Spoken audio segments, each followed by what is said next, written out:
Hindi nga, malaki. O, tabi mga bata. Laki nga. Ayun, ayun ulo. Anak ko na lumapit ha. Okay, okay.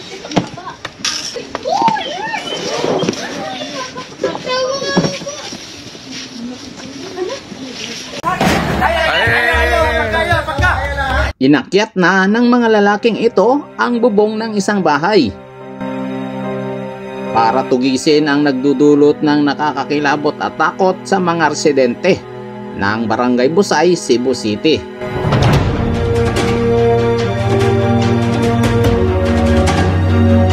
Maingat ang kanilang bawat galaw dahil baka sila masunggaban.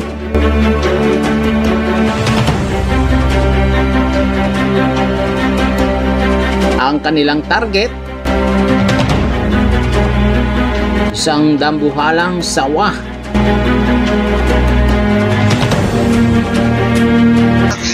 Lagi ahas. Ini normal na ahas. Normal na. Lagi na tawag. Ito ang video na nakuna ng isang residente nang lumapit sa isang bahay ang ahas.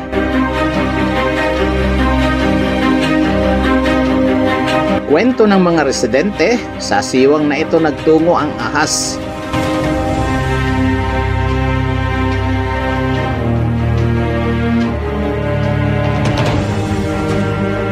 Nang makahuli ito ng isang pag-aalaga-alang pusa.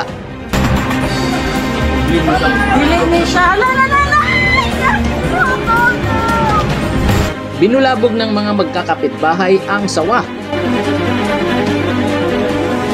Sa kagustuhan nilang mailigtas ang pusa. Hindi naman daw itinuloy ng ahas ang pagkain dito. Yun nga lang, wala nang buhay ang pusa nang makita ito ng mga residente. Tumakas na ang sawa patungo sa bundok bago pa man makarating ang mga taga-barangay. Dating namin yung buntod na lang yung nakaabutan namin. Ayon kay Kapitan Yudi Sanchez, noong isang taon pa, kinatatakutan sa lugar ang sawa.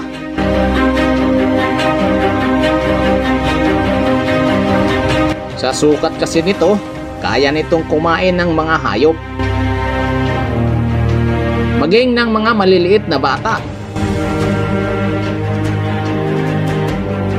Pero mula nang makita ito noong 2024, ngayon lang daw ulit ito namataan ng mga residente. Hanggang ngayon, sinusubukan pa rin ng mga otoridad na hulihin ang kinatatakutang sawa. Mystery 1 sa 10 hapon tsaka yung barangay personnel namin. Pero tinakpan na namin yung isang pader na simple na taguan niya. Pero wala hindi namin nakita na hapon niya kagabi na. So pinupulog na lang namin yung Ikaw, nakakita ka na ba ng ganitong kalaking sawa? At gaano nga ba ito kadelikado sa mga residente?